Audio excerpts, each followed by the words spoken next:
Vamos a platicar un poco de el panorama general de lo que ha sido este capítulo.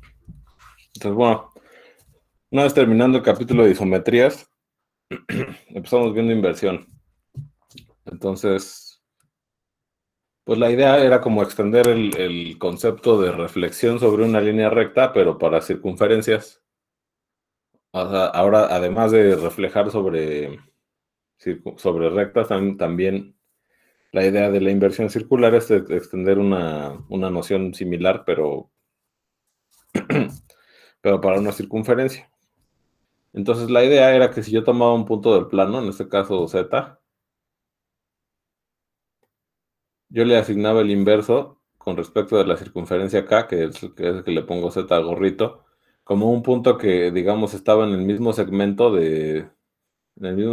que hace el centro con Z, y donde el producto de esta distancia con esta distancia fuera R cuadrada. Esa era la definición de inversión. Y R, pues, es el radio de la circunferencia, ¿no? Y Q es el centro. Entonces, bueno, veíamos que la inversión, ya después probamos, digamos, que la inversión sobre el círculo K aplicado a un elemento del plano Z tenía la siguiente regla de correspondencia. Entonces R cuadrada entre Z conjugado menos Q conjugado más Q. Luego vimos que esta expresión de aquí no estaba definida para Z igual a Q para el centro de la circunferencia, ¿no? Si yo quiero calcular aquí la inversión sobre el punto Q, pues aquí el denominador se hace 0 y tengo un problema, ¿no?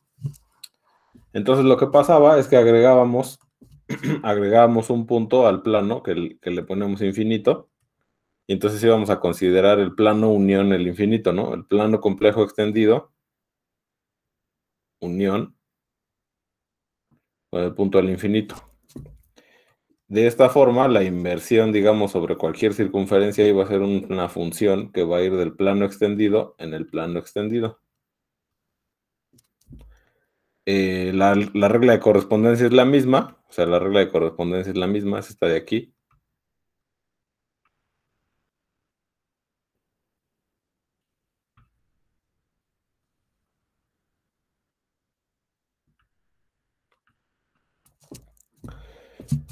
Ajá, pero iba a agregar el detalle de que cuando yo quiera calcular el inverso sobre K del centro de la circunferencia, pues esto lo voy a definir, o sea, esto es una definición, esto lo voy a definir como infinito,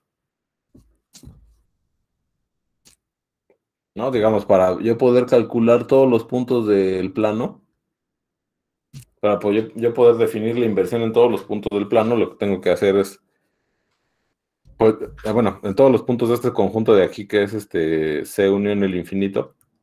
Entonces lo que tengo que hacer es definirlo en C y en el infinito, ¿no? Entonces en Q va al infinito y en evaluada esa cosa en infinito, pues es Q, ¿no? O sea, el inverso del centro de la circunferencia de inversión es infinito y el inverso del infinito,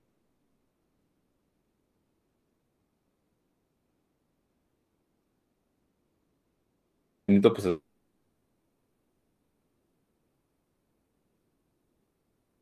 es el centro,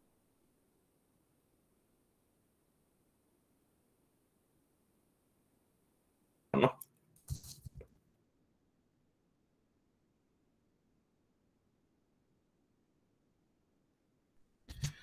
Entonces, bueno, de la inversión vimos recordar es otra cosa. La circunferencia de inversión es el círculo unitario, centrado en el origen del plano complejo.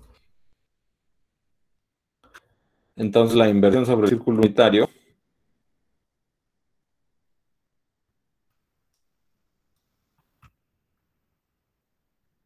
es simplemente agarrar un número complejo y asignarle 1 entre z conjugado.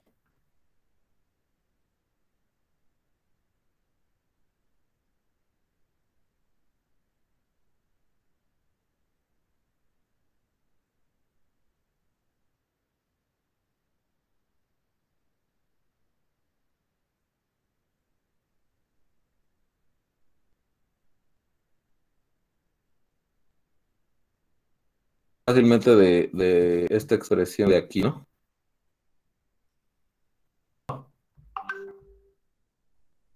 Sí, Sí, se ha estado trabando un poco.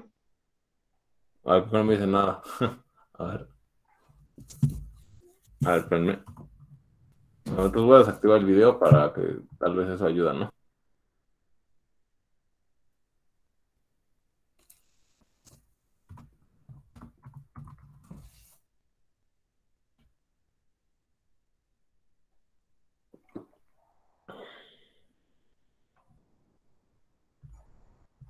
Mm, mm, mm, mm, mm. Bueno, la pantalla sí se ve, o sea, bien. sí se ve. Ok, y el audio se estaba cortando. Sí, se costó un rato. Ok, va. Pues si en algún momento se vuelve ininteligible, me avisan, ¿no? Ok, entonces, a ver, estábamos en que, ajá, si la circunferencia de inversión es el círculo unitario, entonces, entonces la inversión sobre el círculo unitario es simplemente la función que a cada número complejo z lo manda a 1 entre z conjugado. Y eso es simplemente aplicando la regla de correspondencia que habíamos obtenido aquí, nada más que en lugar de q tengo 0 y en lugar de r tengo 1, ¿no? Bien. Entonces, bueno, ese es prácticamente creo que el único ejemplo de inversión que vimos, o sea, la inversión sobre el círculo unitario, aunque tenemos la expresión para cualquier circunferencia, creo que en la práctica ese es el único que hemos utilizado y que vamos a utilizar. Ok. Ok, entonces la siguiente propiedad que vimos muchas cosas de inversión, ¿no? Ah, la siguiente propiedad es que la, a ver, lo voy a escribir mejor así con palabras. Inversión circular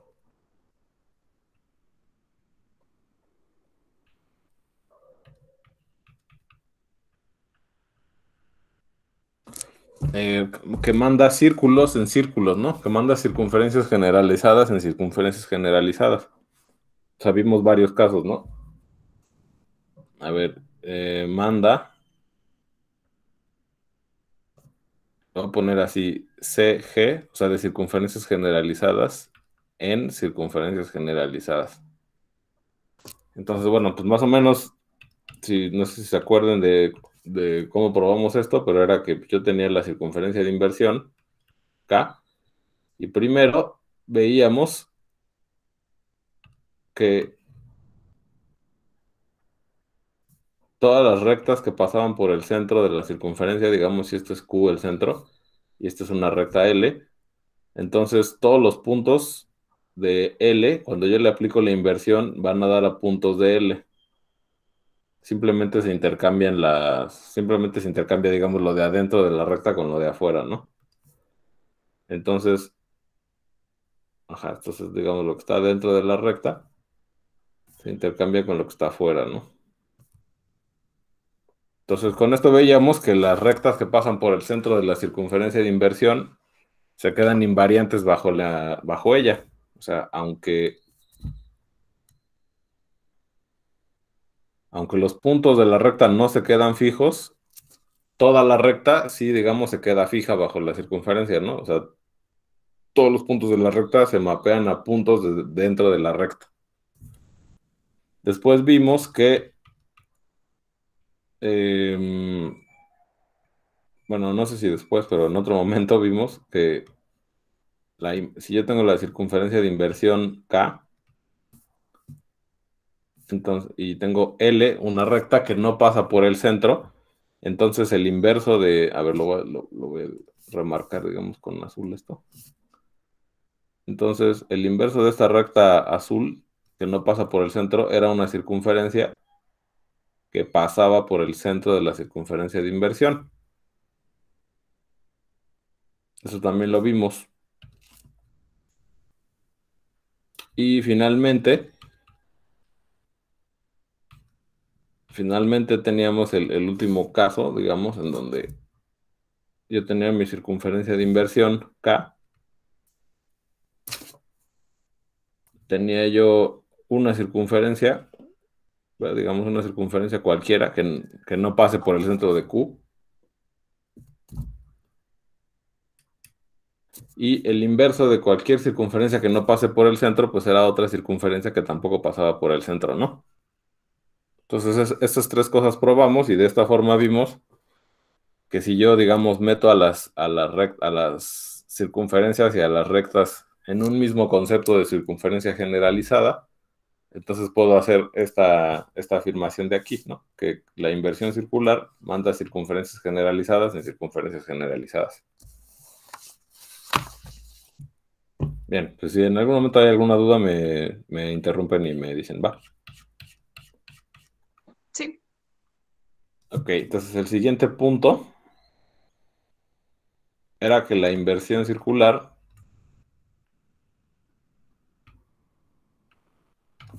es anticonforme.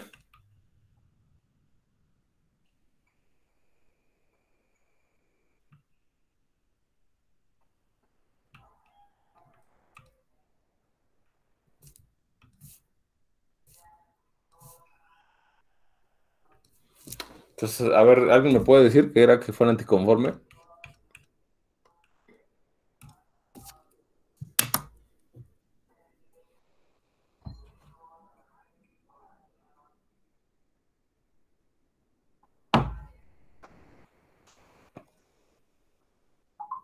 No.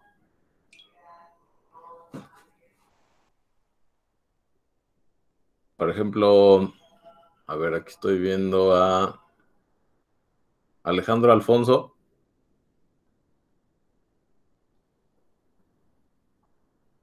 ¿Me escuchas? Sí, no recuerdo, la verdad. Bueno, a ver, César Misael.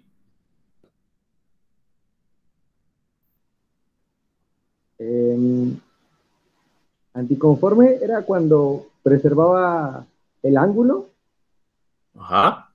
pero ¿Qué invertía más? la orientación, ¿no? Sí, exactamente eso. Entonces, exactamente eso, ¿qué quiere decir? Que invierte orientación.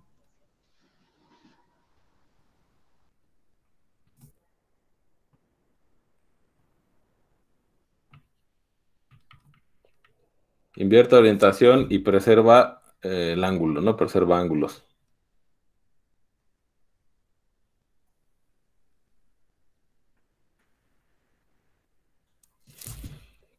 Entonces era, ajá, justamente cumplía con esta propiedad de las reflexiones, ¿no? Las reflexiones también son anticonformes.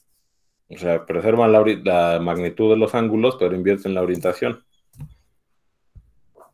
Ok, otra cosa que también teníamos que ver era que la inversión circular cumple con esta cosa que le llaman la propiedad involutiva, que cuando tú aplicas dos veces la misma inversión, obtienes la identidad. Obtienes la identidad en el plano extendido. Esa es otra propiedad que también cumplía. Y que bueno, pues también las reflexiones cumplían con esas propiedades, ¿no? De cuando tú reflejas dos veces sobre la misma línea recta, entonces obtienes la identidad del plano. O sea, la reflexión es, digamos, su propia inversa. Ok, bien. Y bueno, finalmente, creo que la última propiedad que voy a mencionar, a menos que alguno de ustedes quiera comentar alguna otra que también considere importante, es la construcción de inversos con circunferencias ortogonales a la circunferencia de inversión. Entonces, a ver, voy a poner aquí circunferencias ortogonales. ¿Qué pasó aquí?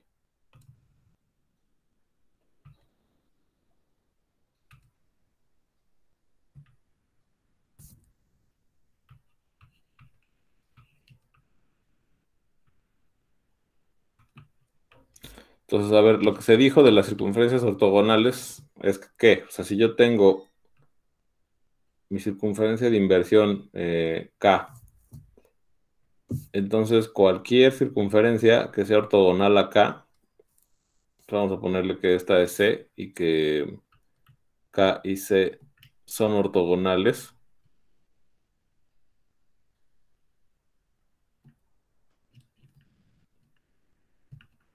que sean ortogonales quiere decir que el ángulo de intersección entre las tangentes en los puntos de intersección es recto, ¿no? Eso es que sean ortogonales las circunferencias. Entonces, si estas son ortogonales, entonces la inversión sobre K de todos los puntos de la circunferencia ortogonal me va a dejar esa circunferencia invariante. Simplemente lo que va a pasar es que todos estos puntitos, digamos, que están adentro de la circunferencia de inversión, se van a intercambiar con todos estos puntitos que están afuera de la circunferencia de inversión, ¿no?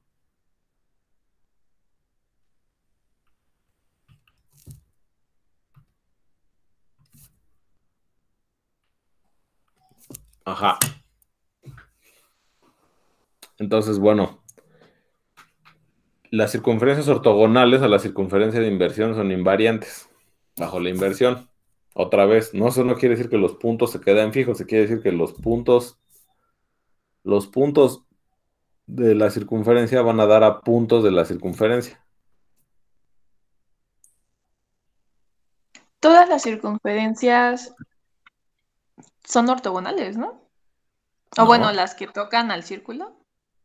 No, Ah, no. no. No, pues mira, por ejemplo, no sé, a ver. En 2 puntos. Bueno, si es en un punto ya no sería ortogonal. Bueno, sí. Bueno, ok. No, tampoco. O sea, lo que pasa es que ¿No? en ese... No. No, pues a ver, si te tomas, por ejemplo, dos circunferencias tangentes, tienen la misma tangente, ¿no? En el punto de tangencia. Ajá. Entonces el ángulo sería cero, no sería recto. Ok. Y bueno, o sea, digamos... mm, mm, mm. O sea, y bueno, y además, ajá, o sea, si se cortan en dos puntos, no quiere decir, o sea, el hecho de que se corten en dos puntos, dos círculos, no quiere decir que las circunferencias sean ortogonales. A ver cómo te puedo convencer de eso. Ah, pues así, pues fíjate, sí, o sea, si tú empiezas a ver, vamos a borrar esto.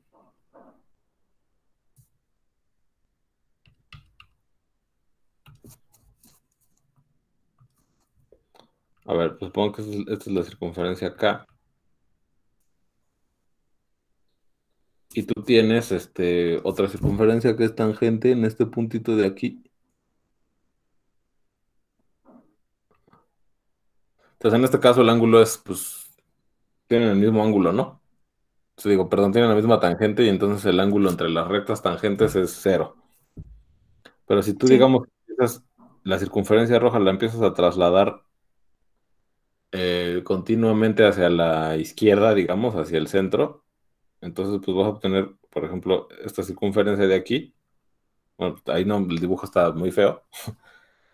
Pero digo, o sea, el ángulo, digamos, en este caso es cero y entre más, si tú lo vas acercando continuamente al centro, el ángulo de intersección entre estos dos puntos va creciendo hasta que en algún punto son ortogonales y luego otra vez empieza a decrecer.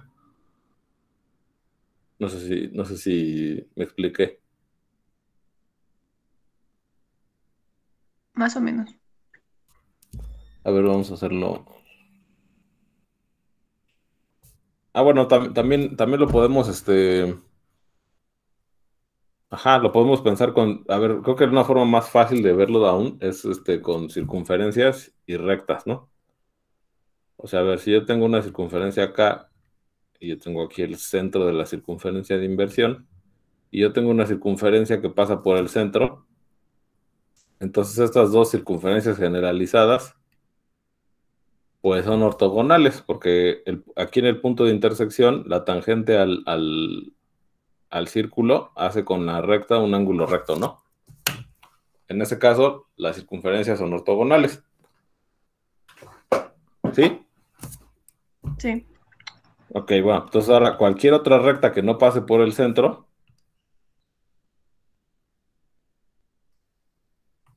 por ejemplo, por ejemplo, esta de aquí,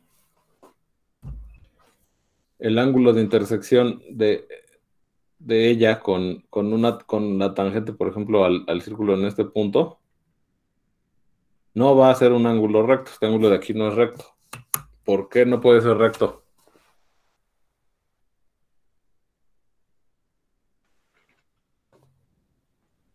Sí veo por qué es recto, pero no sé cómo explicarlo.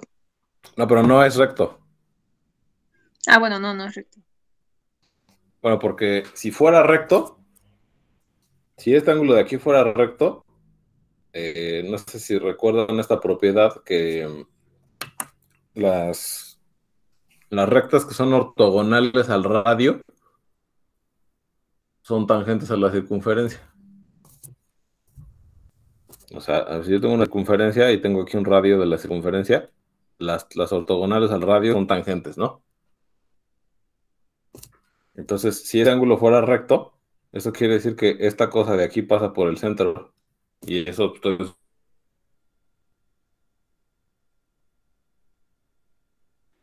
Sí, suponiendo que no pasa, ¿no? ok.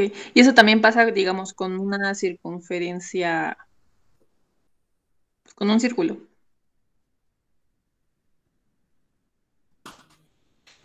¿Mm?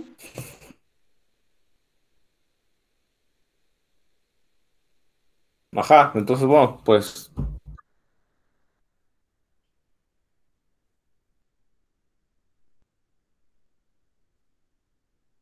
Creo que se está trabando un poco. Se con, está trabando. con dos círculos, sí, es que mira, o sea,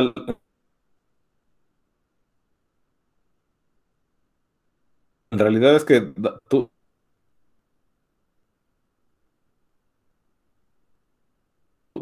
a ver, Se está trabando el audio.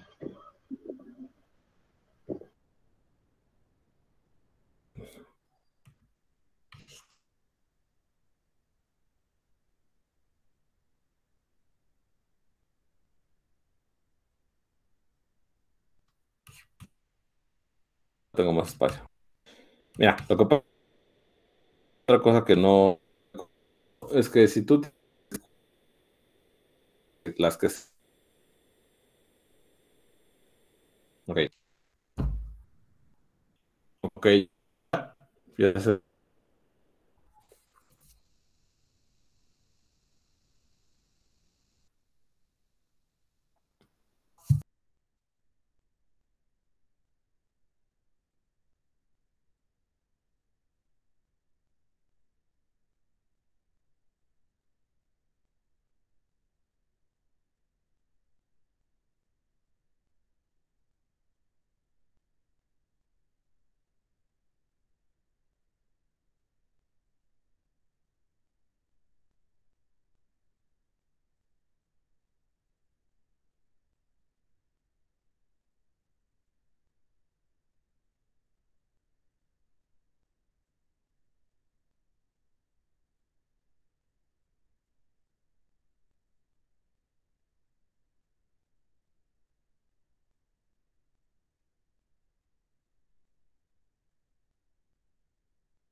a ver, ya me escuchan, si no es que pasó, ya regresé,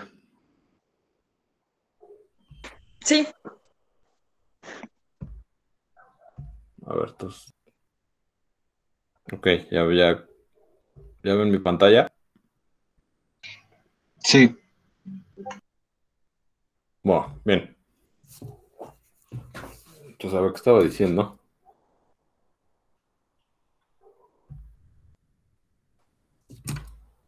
ok, bien, entonces, a ver, lo que yo iba a decir era que si tú tenías cualesquiera dos rectas, L1 y L2, y tienen un ángulo de intersección arbitrario, o sea, este ángulo es el que puede ser el que sea, no importa, tú siempre puedes encontrar dos circunferencias que tengan ese mismo ángulo de intersección entre sus tangentes. O sea, dos circunferencias que se intersecten y que hagan ese mismo ángulo de ahí. ¿Cómo? Bien. Pues a ver, te agarras el punto, este punto lo voy a dibujar de color rojo, este punto de intersección, y te fijas en la recta perpendicular a L1 que pase por ese punto, ¿no? Supongamos que es esta de aquí. Y entonces cualquier circunferencia que tenga su centro aquí va a ser tangente a L1 en ese punto, ¿no? ¿Sí están de acuerdo? Sí. Ok, bueno, ya es lo mismo con L2. Construyes otra circunferencia, o sea, construyes una ortogonal, digamos, a L2. A ver, te lo voy a dibujar de color verde. Una ortogonal a L2 en ese punto de ahí, de intersección, y cualquier circunferencia que tenga centro en esta recta ortogonal a L2 también va a ser tangente a L2 en este punto de aquí. Entonces la circunferencia azul y la amarilla que dibujé ahí, que están horribles, cumplen que su ángulo de intersección es, bueno, en este caso, así como los dibujé, el ángulo de intersección sería este, ¿no? Pero Sí. bueno, eso lo que quiere decir es que las circunferencias se pueden intersectar en el ángulo que sea, no tienen que ser ortogonales siempre. Sí, sí, ya lo vi. Ok, bien.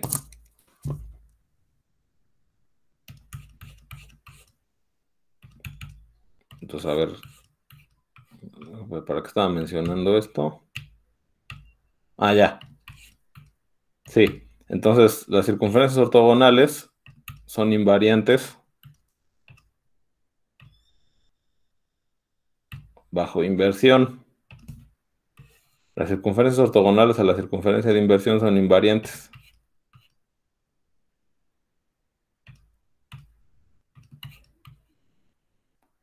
Y eso me llevaba a poder construir inversos con circunferencias ortogonales a la circunferencia de inversión. Si yo tengo K una circunferencia sobre la que voy a invertir y digamos considero esta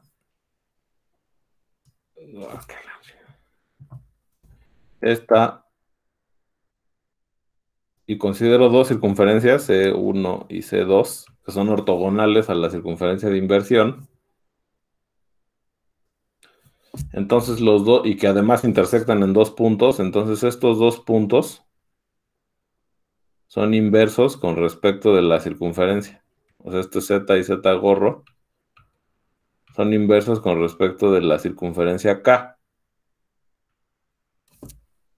Y bueno, pues eso es porque, digamos, si los puntos, o sea, el inverso de Z con respecto de, o sea, Z al ser un punto de esta circunferencia, cuando yo lo invierta va a ir a dar a otro punto de la misma circunferencia C2. Pero como también es un punto de la circunferencia C1, cuando yo lo invierta va a ir a dar a otro punto de la circunferencia C1. Entonces el único punto que, digamos, está en las dos circunferencias, pues es el otro punto de intersección de las circunferencias C1 y C2. Entonces los dos puntos de intersección de las circunferencias ortogonales a K tienen que ser inversos con respecto de K. Ok, entonces eso era lo que quería decir. Para eso empezar a hablar de circunferencias ortogonales ahorita. Ahora, bien.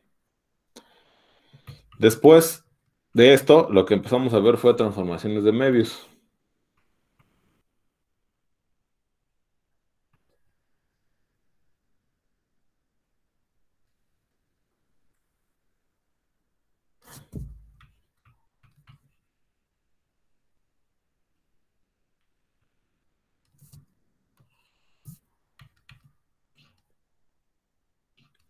Entonces, bueno, pues a ver, ¿cómo definimos, cómo empezamos?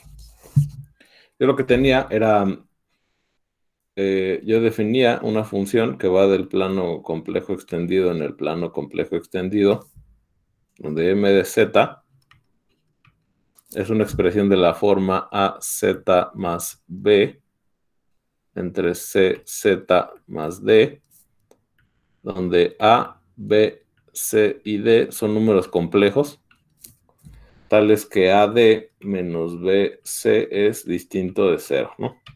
Esa era la única condición que yo ponía. Entonces, bueno, pues esta expresión de aquí yo puedo hacer, yo la puedo calcular siempre y cuando, yo la puedo calcular para números complejos siempre y cuando el denominador no se anule. Y como digamos estoy definiéndola en el plano complejo extendido, también tendré que definirla en el punto, en el infinito, ¿no? Entonces digamos que hay dos,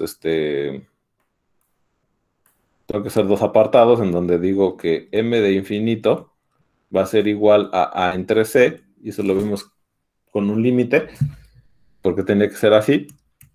Y dos, que m de infinito lo definimos como a entre c, y si daba la casualidad de que c fuera 0, entonces m de infinito es infinito.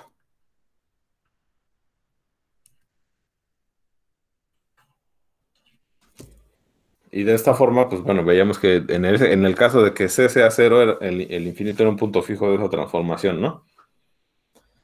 Y dos, m de menos d entre c es igual a infinito, ¿no?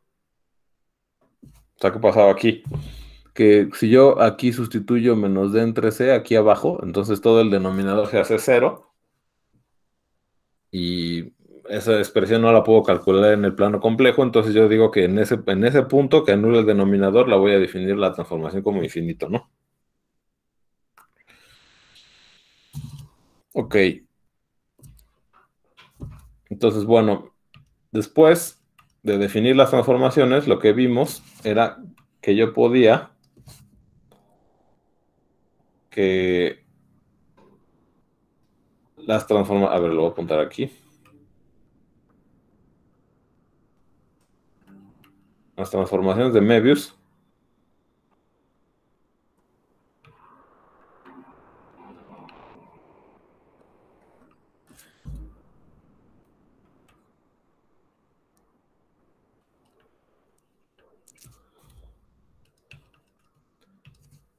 son conformes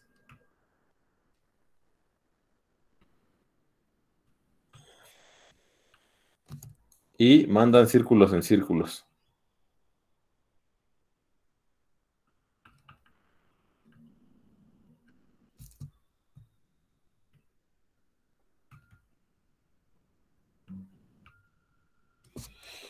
Entonces, a ver, ¿alguien que me diga qué quiere decir que son conformes?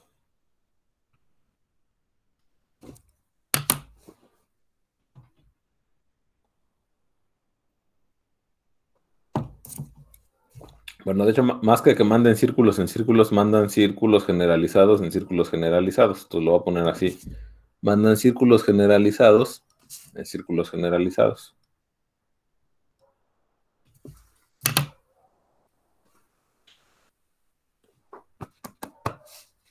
Ahora, Alejandro, ¿me puedes decir qué es que sean conformes?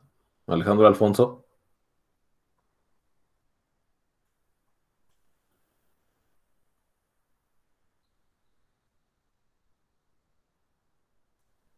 Bueno.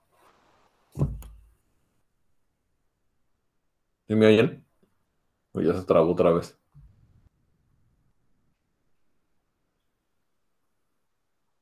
Sí se oye. Ya, entonces Alejandro se quedó dormido, se está bañando, ¿no? Y se dejó la computadora conectada o algo así. Bueno, a ver quién me dice que es que sean conformes. ¿Qué significa eso? Bueno, según recuerdo es que preserva orientación y ángulo. Ajá, exactamente. Bien, entonces a ver, que sean conformes quiere decir que preserva orientación y preserva ángulos. Entonces, a ver, yo les quiero preguntar una cosa que no mencioné en el curso. La inversión circular Después es una transformación que va del plano complejo extendido en el plano complejo extendido. Esta cosa de aquí puede ser una transformación de Möbius.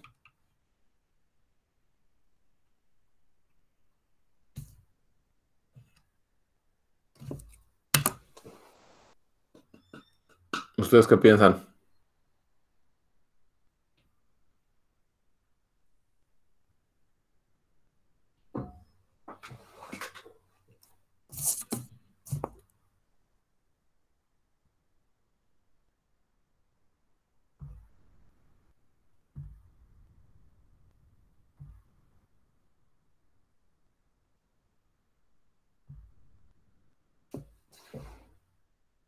La inversión circular era anticonforme, ¿no?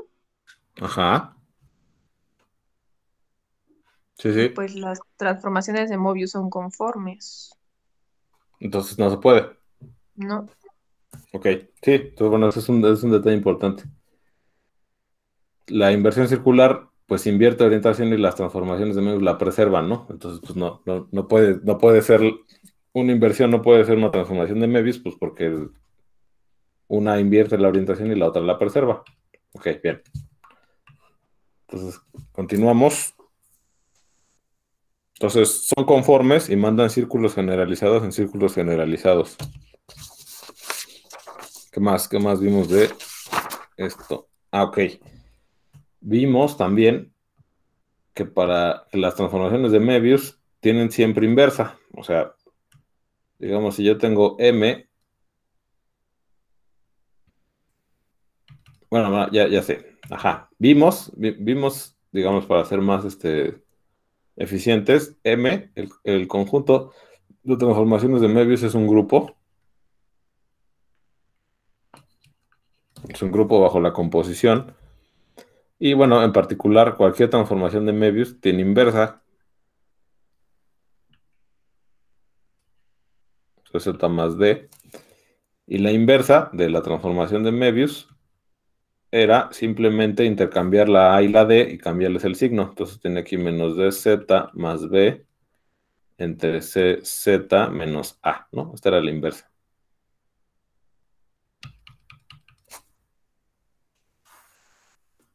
Ok, bien, ¿qué más vimos? Vimos también que las transformaciones de Möbius tienen las que son distintas de la identidad, ¿no? Que la identidad tiene pues, tiene todos los puntos fijos, pero bueno, las que son distintas de la identidad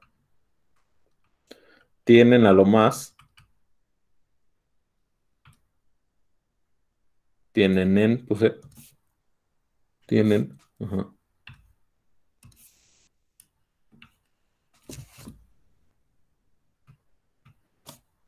dos puntos fijos.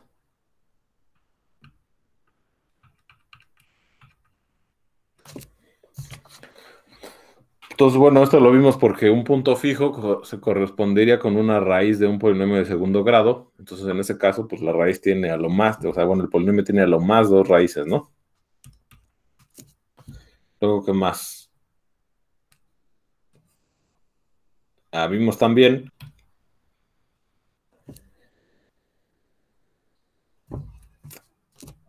el teorema fundamental, que es que el teorema fundamental, digamos, vamos a ponerle así, TF, que si yo tengo Z1, Z2, Z3 y luego Z1 gorro, Z2 gorro, Z3 gorro, puntos en el plano, entonces existe una única transformación de Möbius tal que M de Z1 pues es igual a Z1 gorro y etcétera, etcétera, ¿no? M de Z2 es igual a Z2 gorro y M de Z3 es igual a Z3 gorro. Entonces, este era este resultado es, yo creo que el más importante de toda esta teoría, que nos dice que dados 3 puntos, existe una única transformación de Möbius que me los manda a otros 3 puntos. Y de hecho, bueno, la idea de la demostración de este ejercicio, pues de este teorema, es algo que ustedes tienen que aplicar en los ejercicios que tienen que entregar el viernes. Que pues, no es muy complicado, ¿no?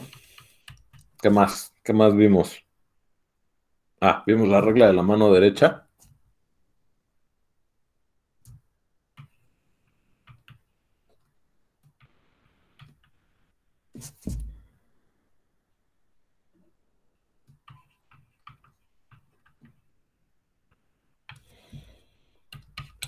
Entonces, bueno, la regla de la mano derecha es básicamente era una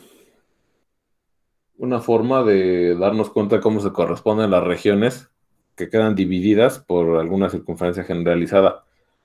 ¿Cómo se corresponden las regiones bajo una transformación de Möbius? Entonces, pues, por ejemplo, ¿no? Si yo tengo un círculo, aplico una transformación de Möbius y ese círculo va a dar a una línea recta.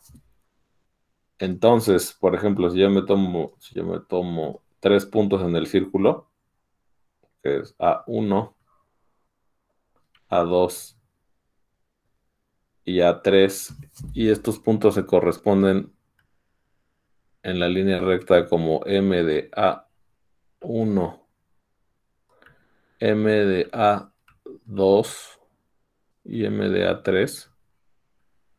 Lo que dice la regla de la mano derecha es que, o de la mano izquierda, como lo quieran decir, es que si yo recorro estos 3 puntos en este orden, A1, A2, A3, entonces lo que queda del lado derecho, lo que queda del lado derecho del individuo que digamos camina sobre la circunferencia de A1, A2, lo que queda del lado derecho del individuo que va caminando sobre la circunferencia y recorre A1, A2, A3, pues digamos en el caso de este dibujo sería esto que está aquí, ¿no? Esa región se corresponde con la región que queda del lado derecho de un individuo que camine sobre estos 3 puntos, sobre esa línea recta, y recorre estos 3 puntos en ese orden, ¿no? M de A1, M de A2 y M de A3. En ese caso, lo que está dentro del círculo se corresponde con lo que está del lado derecho, ¿no? Bueno, con este lado de la recta. Y lo que está afuera del círculo se corresponde con lo que está del otro lado de la recta. Eso era más o menos lo que decía. Bueno, eso es lo que dice la regla de la mano derecha y aplicado en un ejemplo se vería así, ¿no?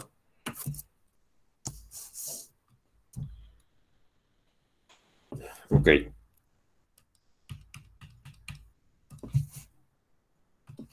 ¿Qué más? El principio de simetría, esto es importante, que digamos, nos relaciona las transformaciones de Möbius con la inversión circular.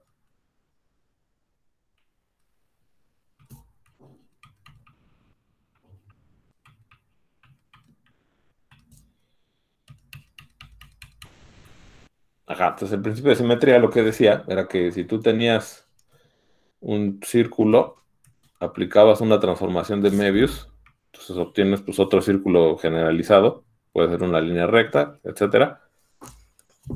Entonces te dice que si te tomas 2 puntos que son inversos con respecto del círculo original, digamos si tienes Z y Z gorro. Entonces, las imágenes de esos 2 puntos, M de Z gorro y M de Z, las imágenes de esos 2 puntos van a ser inversas con respecto de la circunferencia que es imagen de la circunferencia C. Entonces, bueno, eso lo utilizamos bastante en la clasificación. También cuando vimos cómo eran las transformaciones de Möbius del disco en el disco, eso también lo vimos. También utilizamos el principio de simetría. Entonces esto es bastante importante.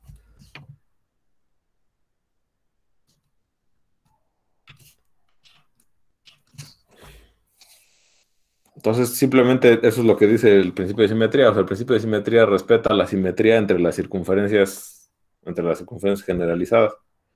tú tomas una circunferencia, le aplicas la transformación y obtienes otra circunferencia. Y todos los puntos que son simétricos con respecto de la circunferencia original, sus imágenes van a ser simétricos con respecto de la circunferencia imagen, ¿no? La circunferencia imagen que resulta bajo aplicarle la transformación de Möbius a la circunferencia original. Bien, pues ya se va a acabar el tiempo. Entonces, bueno, y ya, finalmente lo último que vimos fue la clasificación. Eso fue ya lo que terminamos de ver ayer.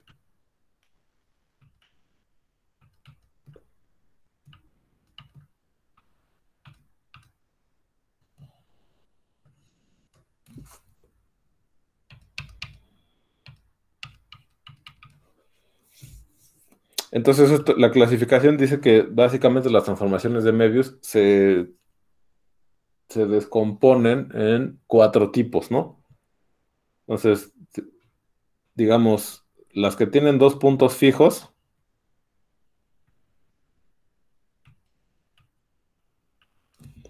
que son elípticas,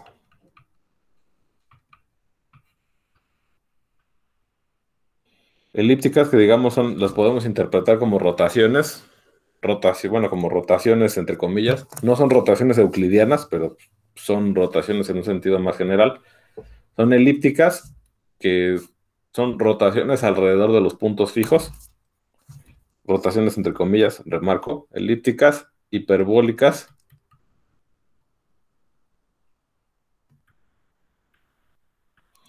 que simplemente son, o sea, ok, las elípticas tienen como curvas invariantes circunferencias que, digamos, hacen que los 2 puntos fijos sean simétricos con respecto de ellas. Las hiperbólicas tienen como curvas invariantes a las circunferencias que pasan por los 2 puntos fijos, eso lo vimos ayer.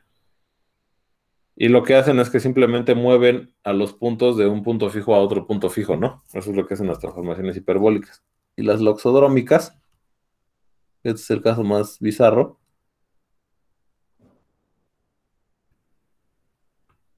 que bueno, tienen como curvas invariantes, espirales que, digamos, salen de un punto fijo y se enredan en el otro punto fijo, ¿no? Y las que tienen un punto fijo,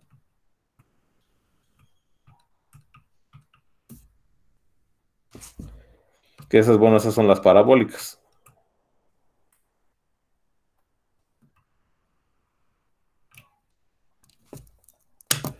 Que las parabólicas tienen como curvas invariantes circunferencias que son tangentes en el único punto fijo que tienen, y el movimiento que representan es moverte sobre esas circunferencias alejándote del punto fijo y luego regresando al punto fijo, ¿no? Ok. Entonces, bueno, algo que también fue fundamental para hacer justamente nada más para la clasificación, más que para otra cosa, es la idea del cambio de coordenadas.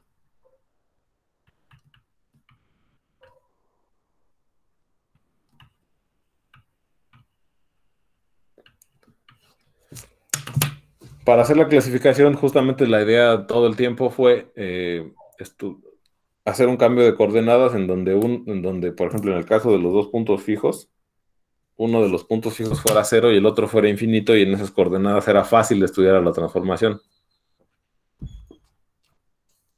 Y en el caso de un punto fijo también. O sea, el único punto fijo que había lo mandamos al infinito y en ese caso era fácil estudiar la transformación. Entonces, bueno, esa idea de cambiar las coordenadas, resolver el problema en unas coordenadas sencillas y luego regresar las coordenadas para ver cómo es el caso original que yo quiero estudiar, eso es algo que vamos a estar haciendo también en el plano hiperbólico, que bueno, pues eso ya lo vamos a ver en enero. Entonces, bueno, pues más o menos esta es la idea bueno, me quedó muy grande, no se alcanza a ver todo. Bueno, más o menos esta es la idea de lo que hicimos en este capítulo. Estoy pensando lo siguiente, estoy pensando que el resto de ejercicios de este capítulo me los entreguen, a ver si me ve el calendario. Ok, entonces Las clases empiezan el 4 de enero, ¿no? ¿Sí?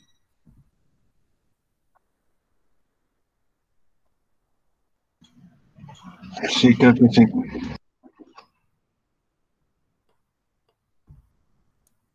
Ok.